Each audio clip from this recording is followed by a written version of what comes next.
नमस्कार, देवभूमि चैनल में आपका स्वागत है। आप सभी को पापमोचनी एकादशी की ढेरों शुभकामनाएं। आपका दिन मंगलमय हो। आपका व्रत आपकी मनोकामनाओं को सिद्ध करने वाला, पूर्ण करने वाला और आपके सांसारिक जीवन के हितकर हो, ऐसी कामना हम भगवान श्री हरि से करते हैं।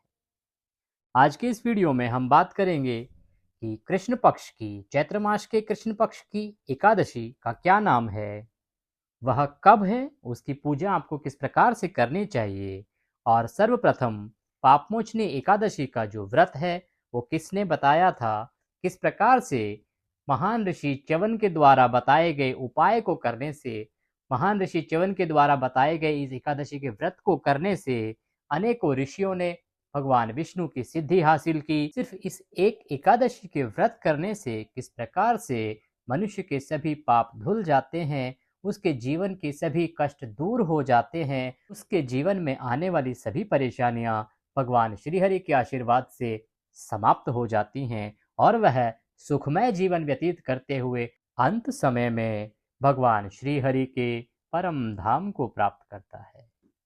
यह व्रत कब है, किस प्रकार से करें, पूजा विधि क्या होनी चाहिए, कथा क्या है, महात्म्य क्या है और व्रत का पारण क्या होगा, पारण के साथ व्रत के नियम क्या होंगे, क्योंकि एकादशी व्रत नियमों पर आधारित है। एक ऐसा व्रत है जो आपको बड़े बड़े पापों से छुटकारा दिलाता है, आपके जीवन की बड़ी से बड़ी परेशानियों को यूं हर लेता है। पर इस व्रत के नियम भी बड़े कठिन हैं, बड़े कठोर हैं। आपको व्रत को नियम के अनुसार करना होता है, उन नियमों का पालन करते हुए करना होता है, तभी आपको इस व्रत को करने का पुण्य प्राप्त होता है। आपको साथ ही ये भी ध्यान रखना होता है कि एकादशी व्रत का पारण सही समय पर, सही नियम से, उचित विधि से किया जाए। तो वह विधि भी आज के इस वीडियो में आपको बताई जाएगी। पिछले कई वर्षों से हम इसी प्रकार भगवान श्री हरि के आशीर्वाद से लोगों का मार्गदर्शन करने का प्रयास कर रहे हैं। सिंधु ज्योतिष शास्त्र के आधार पर जो पंचांग हमारे भारतवर्ष में प्रचलित हैं, उन्हीं पंचांगों के आधार पर आपको ये जानकारी दी जाती है। हमारे इस चैनल पर दी गई जानकारी ऑथेंटिक होती है, पुख्ता। जो हमारा सिंधु ज्योतिष शास्त्र है, जिस पर हमारा भारतवर्ष का, हमारा सनातन धर्म का ज्योतिष शास्त्र टिका हुआ है, जिसकी कैलकुलेशन उस पर आधारित है, उसी के अनुसार, उन्हीं पंचांगों के अनुसार आपको ये जानकारी प्रदान की जाती है। हमारे चैनल पर दी गई जानकारी पंचांग पर आधारित और शुद्ध जो परम ज्योतिषाचार्य हैं हमारे, उनके मार्गदर्शन में आपको प्रदान की जाती है। उद्देश्य सिर्फ इतना है कि हमारे जितने भी सनातनी भाई बंधु हैं, उन सभी को सही जानकारी मिले, सही तरीके से सही समय पर वो अपने व्रत आदि को कर पाएं और हमारे सनातन धर्म का विस्तार हो। वीडियो अच्छा लगे तो उसे लाइक अवश्य करें। कमेंट बॉक्स में जय श्री हरि लिखना ना भूलें। इससे भगवान श्री हरि की कृपा आपको अवश्य प्राप्त होगी और आपके व्रत को जिस उद्देश्य की पूर्ति के लिए आप कर रहे हैं, वह उद्देश्य आपका अवश्य ही सफल होगा। चैत्र मास के कृष्ण पक्ष की जो आने वाली एकादशी तिथि है, इसका नाम है पापमोचनी एकादशी। इसका व्रत एकादशी तिथि को रखा जाता है और इसे चैत्र कृष्ण एकादशी के नाम से भी जाना जाता है। पौराणिक मान्यताओं के अनुसार जो भी पापमोचनी एकादशी के दिन व्रत रखकर भगवान विष्णु की विधि विधान से पूजा करता है, वह कथा सुनता है, रात्रि को जागरण करके अगले दिन दान पुण्य के बाद व्रत का पारण करता है, उस पर भगवान श्री विष्णु की कृपा अवश्य होती है और उसके सभी पाप मिट जाते हैं। वह पाप रहित होकर जीवन जीता है, उसकी सभी मनोकामनाएं पूर्ण होती हैं, घर में धन धान्य के भंडार भरते हैं, पारिवारिक जन सुखी रहते हैं और अंत समय में वह मोक्ष को प्राप्त करता है। व्रत कब है और पारण कब करना है ये जाने, इससे पहले ये जानना आवश्यक है कि व्रत की विधि क्या होगी, नियम क्या होंगे। पापमोचनी एकादशी के व्रत को आप जब करें तो जिस दिन आप व्रत कर रहे हैं उस दिन ब्रह्म मुहूर्त में उठ जाएं। ब्रह्म मुहूर्त का समय होता है सुबह 4:30 से और 5 बजे तक का। अगर आप ब्रह्म मुहूर्त में नहीं उठ पाते हैं तो आप सूर्योदय से पहले अवश्य ही उठ जाएं। सूर्योदय से पहले उठने के बाद अपने दैनिक कार्यों से निवृत्त होकर स्नान आदि करने के बाद अगर आपके पास पीले वस्त्र हैं तो पीले वस्त्र धारण करें, अन्यथा कोई भी स्वच्छ वस्त्र आप धारण कर सकते हैं। सर्वप्रथम भगवान सूर्य को जल दें। भगवान सूर्य को जल देने के बाद आपका जो पूजा का स्थल है, आपने कोई मंदिर बना रखा है या जहाँ पे भी बैठ के आप पूजा करते हैं, वहाँ पर अगर भगवान श्री हरि विष्णु की कोई प्रतिमा, कोई तस्वीर आपके पास है तो बेहतर है। अगर नहीं है तो एक चौकी पट्टा कुछ लें, उस पर भगवान विष्णु की कोई प्रतिमा या तस्वीर स्थापित करें। भगवान की प्रतिमा या तस्वीर स्थापित करने के लिए पहले उनको आसन दिया जाता है। जो आपने एक चौकी ली है उस पे पीला वस्त्र आपके पास है तो उसको बिछाएं, उसके ऊपर थोड़े पुष्प डालिए और उस पुष्प के ऊपर भगवान की प्रतिमा को स्थापित कीजिए, तस्वीर को स्थापित कीजिए। आपके पास गणेश जी वहाँ पर अवश्य ही होने चाहिए। उसके बाद आप भगवान का अभिषेक अर्थात उनको स्नान कराएंगे।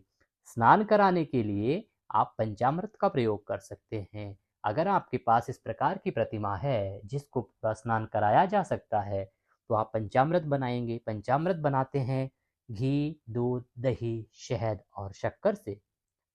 उस पंचामृत से भगवान को अभिषेक कराएंगे, नहलाएंगे, फिर शुद्ध पानी से भगवान को नहलाएंगे।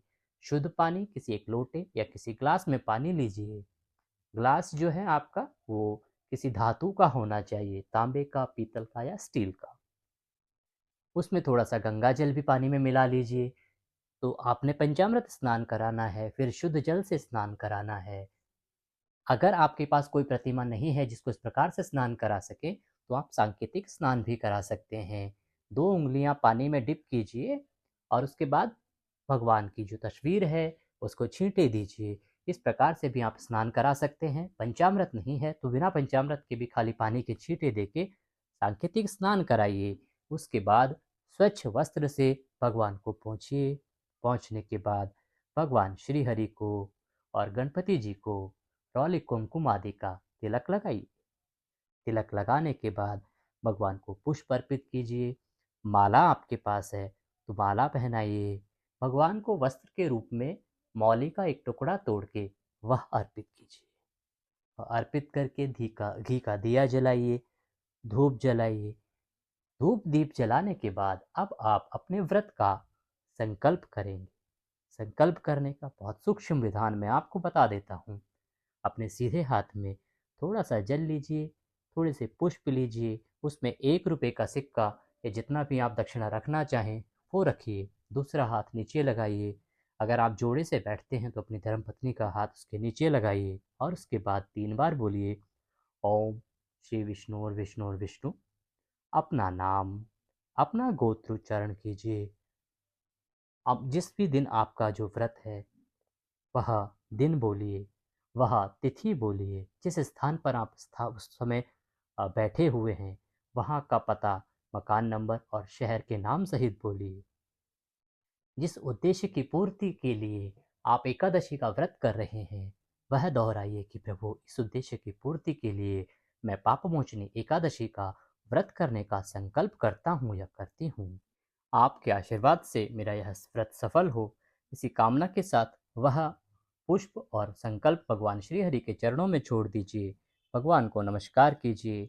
ओम नमः भगवते वासुदेवाय मंत्र का 108 बार जाप कीजिए। अगर आपके पास इतना समय नहीं होता है तो केवल आप महात्म्य अर्थात पाप मोचनी एकादशी की व्रत कथा सुनकर भी अपने दैनिक कार्यों में रख सकते हैं।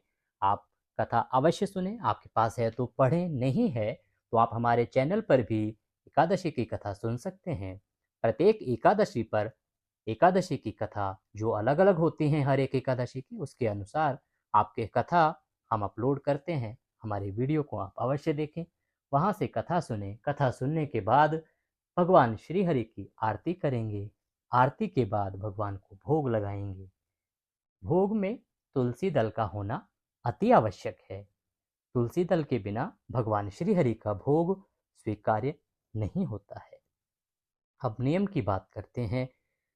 तुलसी दल उतारने का नियम है। तुलसी दल एकादशी को नहीं उतारा जाता है। एकादशी को तुलसी माता को हाथ भी नहीं लगाया जाता है। इसीलिए अगर आपके घर में तुलसी का पौधा है तो तुलसी के पत्ते आप दशमी तिथि को ही उतार के अर्थात तोड़ के रख लीजिए। और उनका प्रयोग आप अगले दिन भोग में कीजिए। नियम के अनुसार एकादशी का व्रत जो है वो दशमी तिथि से अर्थात एक दिन पहले ही आरंभ होता है। आपको नियम के अनुसार एक दिन पहले दोपहर के बाद ही भोजन त्याग देना चाहिए, अन्न त्याग देना चाहिए, लहसुन प्याज आदि तामसिक पदार्थों को त्याग देना चाहिए। परंतु आज के समय में अनेकों प्रकार की परेशानियां हैं, हमारे दैनिक जीवन में अनेकों बीमारियां ऐसी हैं जिनमें कि हम बहुत अधिक समय तक बिना खाए नहीं रह सकते। तो उस केस में आप रात्रि को भोजन कर सकते हैं, लेकिन तामसिक पदार्थ का ग्रहण ना करें। और रात्रि को दंत धावन अर्थात ब्रश आदि करने के बाद सोएं। अगले दिन ब्रह्म मुहूर्त में उठें और जो विधि आपको बताई है उस विधि से व्रत कीजिए। और व्रत करने के बाद भगवान की आरती करने के बाद फलों का भोग लगाइए। भोग लगा के आप अपने बंधु बांधवों में प्रसाद वितरित कीजिए। रात्रि का समय हो सके तो जागरण में या भगवान श्री हरि के ध्यान में बिताइए। आप पूरे दिन स्वच्छता का ध्यान रखेंगे, शुचिता का ध्यान रखेंगे, किसी प्रकार के वैर भाव आदि, क्रोध आदि के जितने भी भाव हैं उन सब को त्याग देंगे और भगवान श्री हरि के चरणों में मन को लगाते हुए पूरा दिन व्यतीत करेंगे। अगले दिन आप एकादशी के व्रत का पारण करेंगे। पारण का समय, पारण की विधि हम अभी आपको बताते हैं। इससे पहले बता देते हैं कि एकादशी जो है पाप मोचनी एकादशी, इसका व्रत आप कब करेंगे।